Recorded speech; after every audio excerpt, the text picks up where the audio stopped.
Hello dear student, कैसे हैं आप सब। आई होप सब अच्छे होंगे। सो बच्चों, आज हम अपनी हिंदी व्याकरण की क्लास 5th का चैप्टर नंबर 7 शुरू करते हैं। हमारे चैप्टर का नाम है बच्चा कारक। ठीक है बच्चा, कारक के बारे में हम पढ़ेंगे अपने व्याकरण में। तो बच्चों इसे अच्छे से पढ़ते हैं। नीचे दिए गए चित्र, नीचे दिए गए वाक्यों को ध्यान से पढ़िए बच्चा।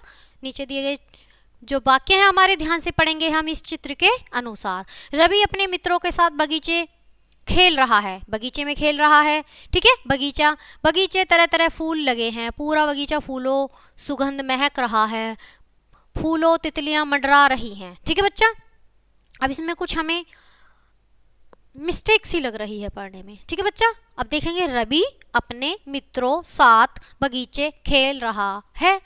ठीक है, बगीचे तरह तरह फूल लगे हैं, पूरा बगीचा फूलों सुगंध महक रहा है, फूलों तितलियां मंडरा रही हैं। ठीक है बच्चा, अब नीचे देखेंगे, इस चित्र को देखिए और नीचे देखते हैं। ठीक है बच्चा, आपने देखा कि ये वाक्य होते हुए भी स्पष्ट नहीं है। वही मैं अभी बात कर रही थी आपको, कुछ अटपटा है तो ये स्पष्ट नहीं है क्योंकि वाक्य में प्रयुक्त इन शब्दों का आपस में कोई संबंध नहीं है।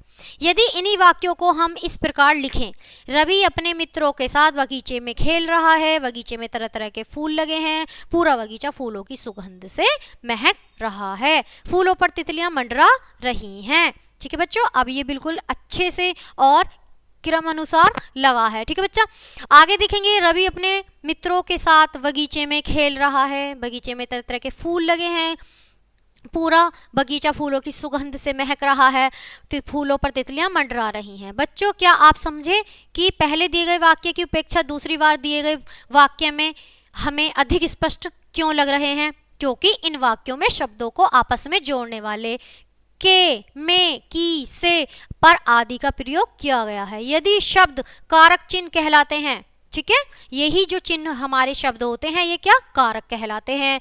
का, के, मी, ना, ठीक है, ये क्या होते हैं? कारक शब्द कहलाते हैं। ठीक है बच्चा, जो शब्द वाक्य में प्रयुक्त संज्ञा तथा सर्वनाम शब्दों का संबंध आपस में जोड़ते हैं उन्हें क्या कहते हैं बच्चा? कारक कहते हैं। यह कारक, ये चिन्ह पर, सर्ग या विभक्ति कहलाते हैं। ठीक है बच्चा, आगे बढ़ते हैं।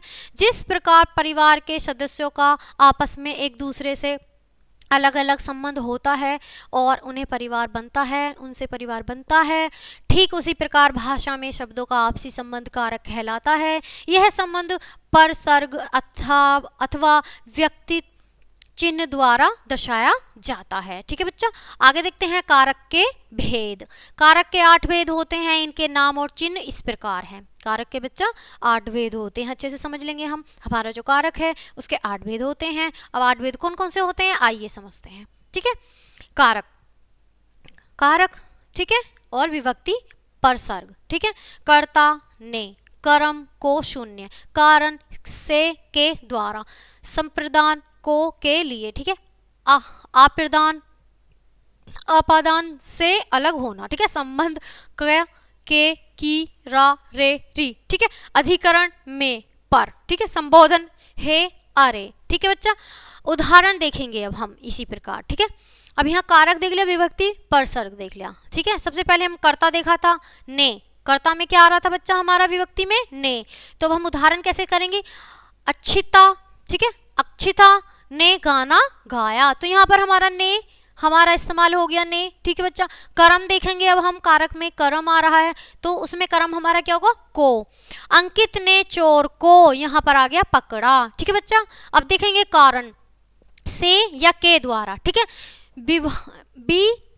विभाकार, ठीक है, विभा कार से स्कूल जाती है, विभा जो है कार से स्कूल जाते हैं, यहाँ ये नाम है, ठीक है, कार से स्कूल जाते हैं, से का प्रयोग हो रहा है यहाँ पर बच्चा। ठीक है, अब से प्रदान को, के लिए, ठीक है, माँ पूजा के लिए गुड़िया लाई। ठीक है, अपादान, अब अपादान की बात कर रहे हैं बच्चों, जो हमारा कारक है, और विभक्ति हमारी क्या है? से या अलग होना। ठीक है, पेड़ से पत्ता गिरा, तो पेड़ से पत्ता लगा हुआ है वो नीचे गिरेगा तो पेड़ से क्या हो जाएगा? अलग हो जाएगा। ठीक है बच्चा, अब आगे देखेंगे संबंध, ठीक है, का, के, की, रा, रे, री, ठीक है, जो विभक्ति है हमारी उसे कैसे हम यूज करेंगे, कैसे लिखेंगे? यह राहुल का घर है। ठीक है बच्चा, अधिकरण, अब हम अधिकरण में देखेंगे में या पर, ठीक है, मेज पर पुस्तक है। अब यहाँ हमने पर ले लिया, में नहीं लिया, क्योंकि अगर हम में लगाते मेज में पुस्तक है तो मेज में थोड़ी ना पुस्तक होगी, तो मेज पर पुस्तक है। ठीक है बच्चा। अब संबोधन हे या अरे, संबोधन हम कैसे करेंगे, हे भगवान रक्षा करो। ठीक है बच्चा, ये समझ आया। अब आगे बात करते हैं, आगे देखते हैं। ठीक है, कर्ता कारक, कर्ता कारक के बारे में पढ़ेंगे। पुलकित ने पत्र लिखा, ये एक नाम है, पुलकित ने पत्र लिखा। नमन चित्र बनाता है। ठीक है बच्चा, किसने लिखा, पुलकित ने, किसने बनाया, नमन ने। ठीक है बच्चा, अब आगे देखेंगे। उपयुक्त वाक्यों में पुलकित और नमन द्वारा कार्य किया जा रहा है, क्रिया को करने वाला कर्ता कहलाता है। कर्ता कारक की विभक्ति ने है। ठीक है बच्चा, अब कर्म कारक जानेंगे। माँ मिशिका, अब ये मिशिका नाम है बच्चा, मिशिका तबला बजा रही है। माँ बच्चे को पढ़ा रही है। ठीक है बच्चा, क्या बजा रही है, तबला। ठीक है बच्चा, और किसको पढ़ा रही है, बच्चे को। ठीक है, यह हमारा कर्म है। जिस शब्द पर कर्ता की क्रिया का फल पड़े उसे कर्म कारक कहते हैं। कर्म कारक की विभक्ति को है। ठीक है, जो विभक्ति है कारक की, कर्म कारक की, वो को है। इसे पहचानने के लिए क्रिया से पूर्व क्या, यहाँ देखिए क्या तथा किसको का प्रश्न किया जाता है। जो ये हमारा क्या, किसको, क्यों, कब, कैसे, ये हमारा क्या होगा, प्रश्न चिन्ह होंगे, प्रश्न किया जाता है। जो उत्तर मिलता है वह कर्म कारक होता है। अब हम कोई प्रश्न करेंगे, उसका जो उत्तर मिलेगा हमें वो क्या होगा, कर्म कारक होगा। ठीक है, कर्म कारक में कभी को विभक्ति का प्रयोग किया जाता है, कभी नहीं किया जाता है। ठीक है बच्चा, अब आगे देखेंगे करण कारक। अब यहाँ पर करण कारक की बात करेंगे। ठीक है, वंश कारण से स्कूल जाता है, वंश जो है कार से स्कूल जाता है। काव्या पेंसिल से लिख रही है, काव्या पेंसिल से लिख रही है। ठीक है बच्चा, किसे जाता है, कार से, किससे लिख रही है, पेंसिल से। ठीक है बच्चा, जिस साधन द्वारा या जिसकी सहायता से कार्य पूरा होता है उसे कारण कारक कहते हैं। करण कारक की विभक्ति से तथा के द्वारा है। सप्रदान कारक, माँ बेटी के लिए कंप्यूटर लाई, नर्स रोगी को दवा पिलाती है। तो यहाँ किसके लिए लाई, बेटी के लिए। किसको दवा पिलाती है, रोगी को। ठीक है बच्चा, जिसके लिए क्रिया की जाती है वह सप्रदान कारक कहलाता है। सप्रदान कारक की विभक्ति को तथा के लिए है। ठीक है बच्चा, अब आपदान कारक, अब आपदान कारक की हम क्या बात करेंगे। ठीक है, छत से पानी टपकता है, गंगा हिमालय से निकलती है। अब बच्चा देखेंगे, छत से पानी टपक रहा है और गंगा हिमालय से निकलती है। किससे पानी टपक रहा है, छत से। कहाँ से निकलती है गंगा, हिमालय से। ठीक है बच्चा, जिस शब्द से अलग होने का भाव प्रकट हो उसे आपदान कारक कहते हैं। आपदान कारक की विभक्ति से है। ठीक है बच्चा, संबंध कारक, अभिनव की पुस्तक मिल गई, संभव का भाई नटखट है। ठीक है बच्चा, किसकी पुस्तक मिल गई, अभिनव की। किसका भाई नटखट है, संभव का। ठीक है बच्चा, जब शब्द का संबंध दूसरे शब्दों से बताया जाए उसे संबंध कारक कहते हैं। संबंध कारक की विभक्ति का, के, की तथा रा, रे, री है। ठीक है बच्चा, अधिकरण कारक, मेले में बहुत भीड़ है, मेज पर पुस्तक रखी है।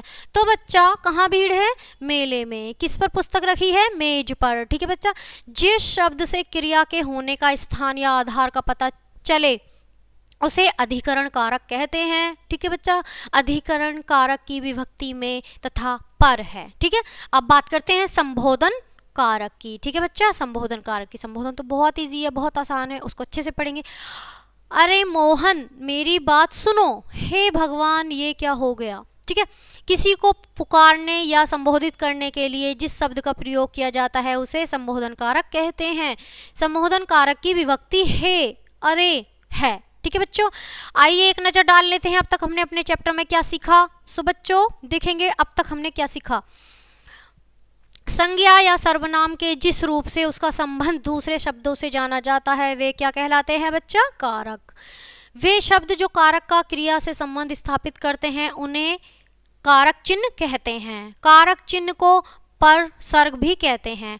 कारक के 8 भेद होते हैं, कर्ता कारक, कर्म कारक, करण कारक, संप्रदान कारक, ठीक है, आपदान कारक, संबंध कारक, अधिकरण कारक और संबोधन कारक। कारकों को विभक्ति चिन्हों द्वारा पहचाना जा सकता है। सो बच्चों, आज हमारी ये क्लास यहीं ख़त्म होती है। अब आपसे मिलते हैं हम नेक्स्ट चैप्टर में, नेक्स्ट क्लास में। तब तक के लिए बाय बाय प्यारे बच्चों।